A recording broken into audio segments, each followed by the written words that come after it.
What is up, guys? My name is Kendra and welcome back, or welcome to my channel. So a recurring theme that I've kind of been doing on my channel lately is based on K-pop or just Korean topics in general, because I'm definitely a fan of K-pop and Korean dramas, well actually Asian dramas in general. So my first time that I ever got interested in Asian dramas was sometime last year. I'm not actually sure when. I think it was actually quite early on into the year. But I watched this show called Boys Over Flowers. And at the time I didn't know that was such a popular, show. But it was actually like an old show. I think it was made in like 2009, something like that.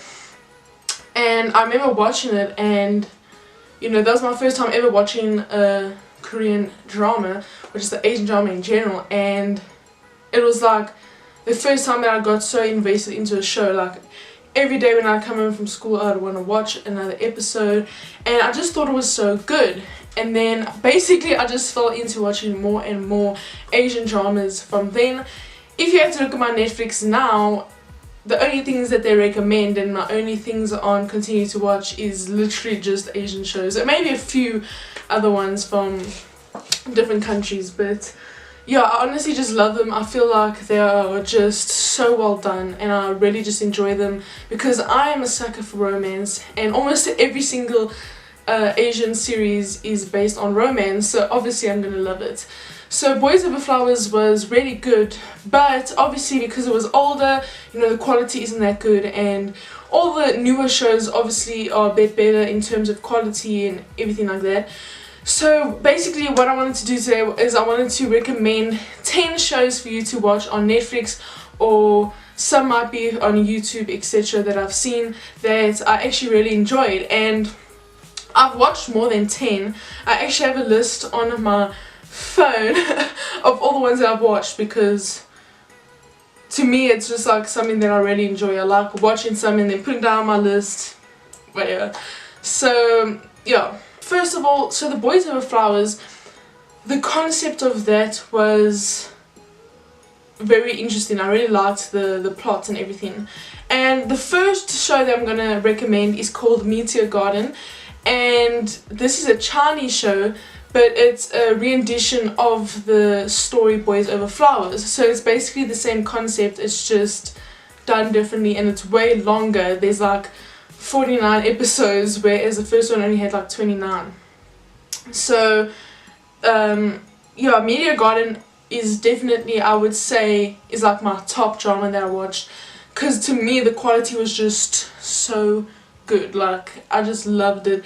And yeah, so basically the plot of this story is that there is a girl, her name is Sassy, and she goes to this university, and there's this group called FC, which is this group of 4 boys, and they're like the popular guys in the school or in the university, and no one messes with them. Everyone knows you should not mess with those people, you know what I'm saying? And the main guy's name is Si, and so basically they run the university, everyone knows them, and whenever someone does something that they don't like, or they try and face up to this group, then they challenge them. They get like a red card, and then that means like they targeted, etc. So basically the part of the story is Sassy comes, and she's a very strong girl, and she doesn't care what other people think. If this guy's gonna mess with her, she's gonna have a say.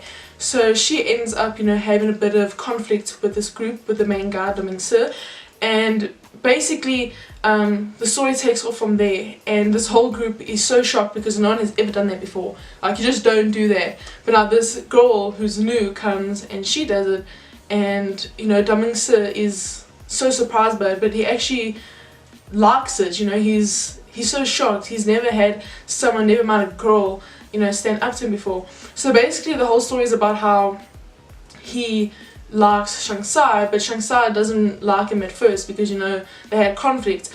But it's the story about how their love develops, and it is honestly such a good story. And the main actor, I think her name in real life is Sheng Yu, something like that. The girl, she's so beautiful, and actually the first time I ever saw her was in the second drama that I'm going to recommend to you. So this one is called A Love So Beautiful. So obviously it's another Chinese drama.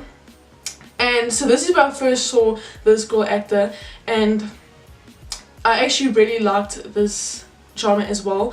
Because I also like romance based in school. I just found it so cute. So this is about how, you know, this girl and this guy live next door to each other, and they've kind of like always been next door to each other, and they're kind of friends in a way, but the guy's very shy and he's also very smart, you know, he's a popular guy in school and everyone knows him for being the smartest guy and etc etc. So, but the girl, I actually can't think of their names now for the drama because it was such a long time ago that I watched it, but basically she is so open that she likes this guy. She's told him that she likes him, so he knows, but he doesn't really seem to like her in the beginning. But the whole story is about how he actually starts to like her, and she never gives up. She's always liked him. So yeah, the story just follows them even outside of school. It follows them into their adult life and how they basically connect and end up together in the end. So it is such a lovely story. It is honestly so good, and I really enjoyed that girl's acting. So when I saw that Meteor Garden came out, I was like, what? But yeah, it was really, really cool. Okay. And then the third one that I'm going to recommend is a Korean drama, and it's called Irreplaceably You. And all of these have been on Netflix so far. So Irreplaceably You, wow. This story is honestly one of the saddest things I've ever watched. Like, wow, it was such an emotional ride. Basically, Irreplaceably You is about this rich guy and this woman who works in the film industry, and she like documents stuff, kind of like a journalist in a way. And basically she goes to record this guy. She kind of works for this guy basically. She works with this team that's recording like a documentary for this guy. He's like a famous actor, etc. And the confusing part comes in when you see how they actually kind of know each other from the past, etc. It's quite confusing, but once again they end up connecting, and he actually falls sick. He actually has cancer, I believe. But yeah, the story just follows how they connect, and it's not an easy connection.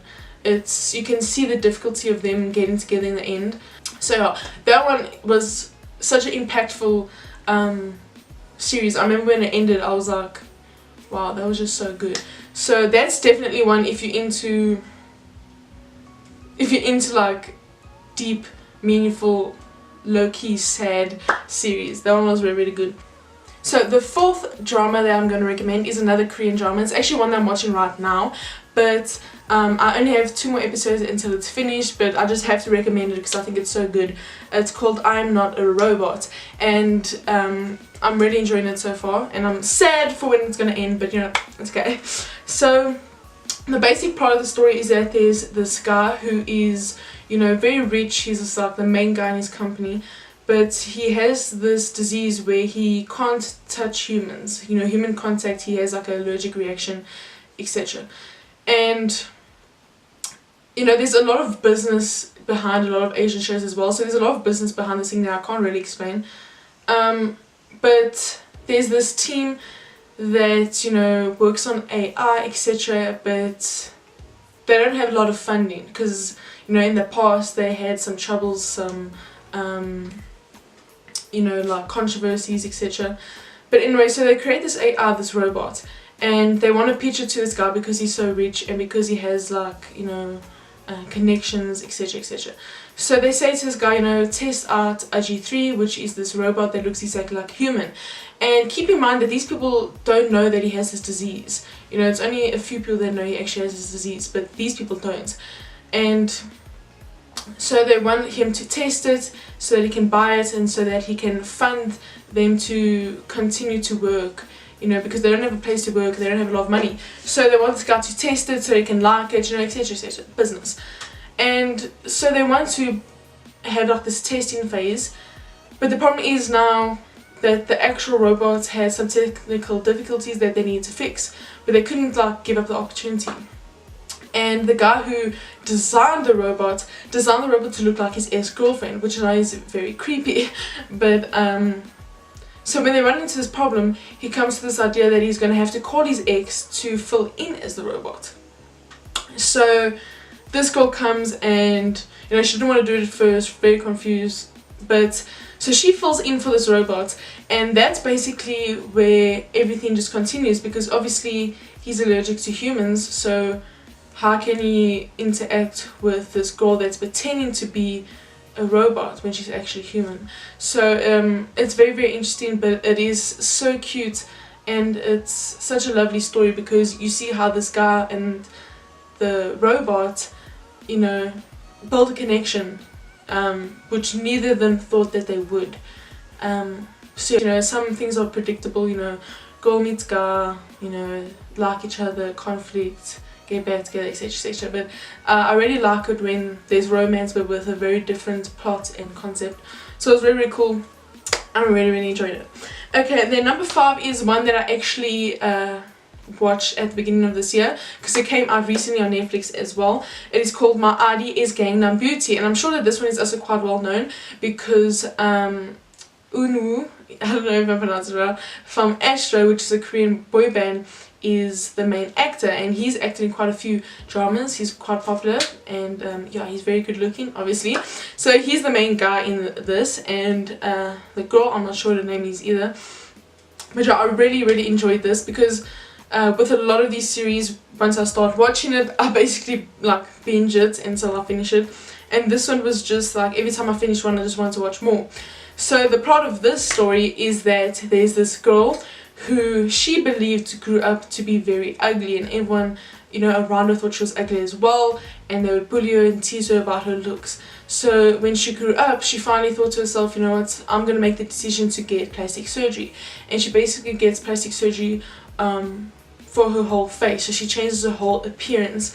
And you know, she changes her whole appearance, and then she goes to this new university. You know, she believes it's a new start, it's a clean slate, etc. And then, you know, while she's there, this guy notices her, and you know, we come to realize that they actually went to the same high school for a while, so they kind of know each other. But so that's kind of where their friendship blooms from. And there's a lot of things that go into it, you know.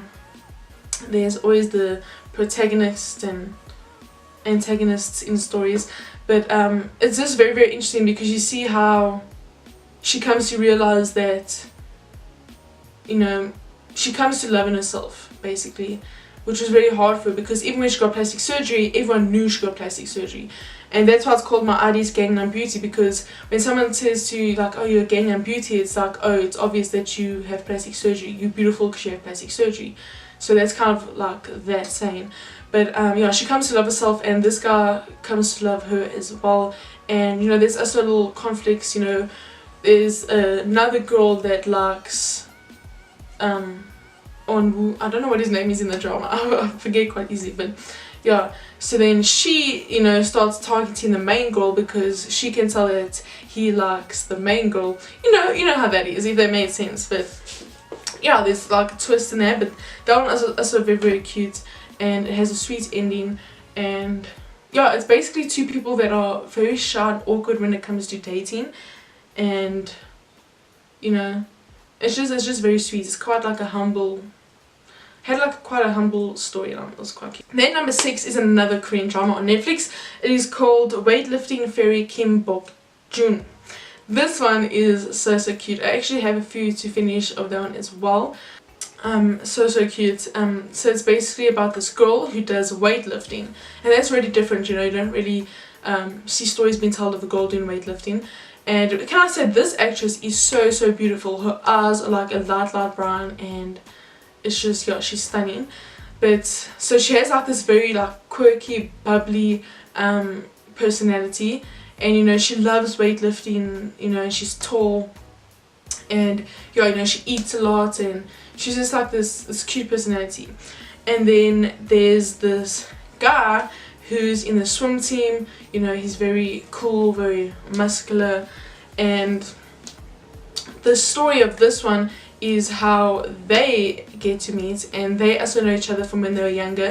So that's how they first, you know, see each other, and they first start off being really, really good friends. And she actually likes his brother in the beginning, and so that's also where their connection came in, when he found that out, etc, etc. So it's quite a cool story as well.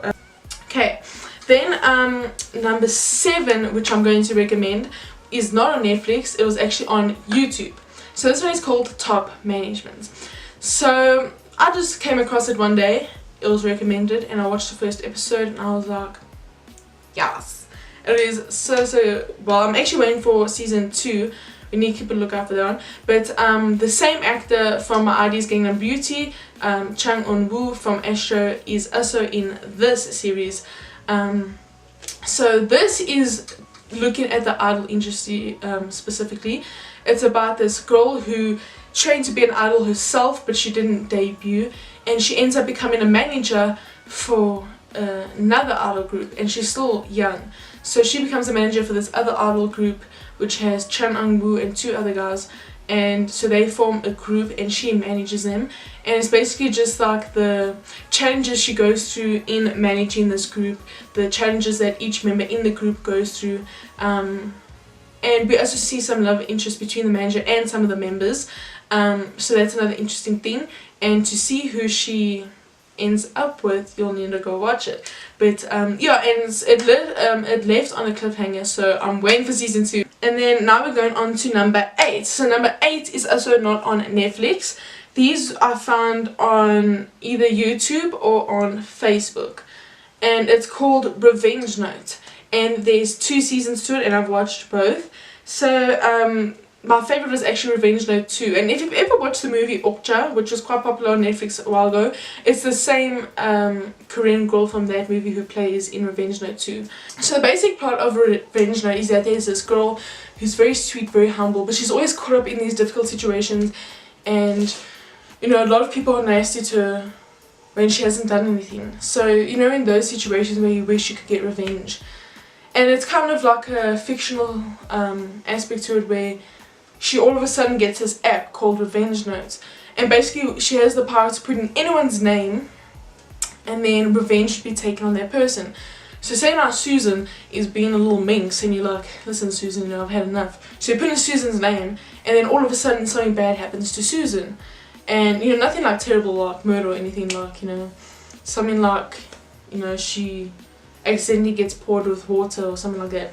So it's basically just, it's not that much focus on the revenge note. She uses it sometimes, but you know, it's more of just like a, it just looks at her lifestyle, like, you know, her ordinary life, and once again there's some love interest in there where she has to choose between 2 guys. Well, this is Revenge Note 2, but it's the basic plot for Revenge Note 1 as well. But these 2 were also really, really cute. Once again, very light, you know, not too heavy, nothing too deep to think of. It was very, very cute. And yeah, so Revenge Note 2 was my favorite. And I also had Kim Samuel, which is quite a young solo artist that is in the Korean industry as well. Okay, then number 9 is this one called Accidentally in Love, and this is a Chinese drama on Netflix. So you know, this main girl, she's in a rich family, and you know, it starts off with her running away from a wedding that was obviously set up by her granddad, you know, and she runs away and she goes to this university where she's always wanted to go because her parents went there. But because she's very pretty, she kind of wants to change her appearance because she doesn't want to come off as, you know, rich, and she doesn't want to come off as who she really is, because some people might recognize her, etc. So she changed her appearance, you know, she puts like freckles on her face, glasses, short hair, and she actually looks so cute. I actually think she looks better than her pretty self when she has the short hair there.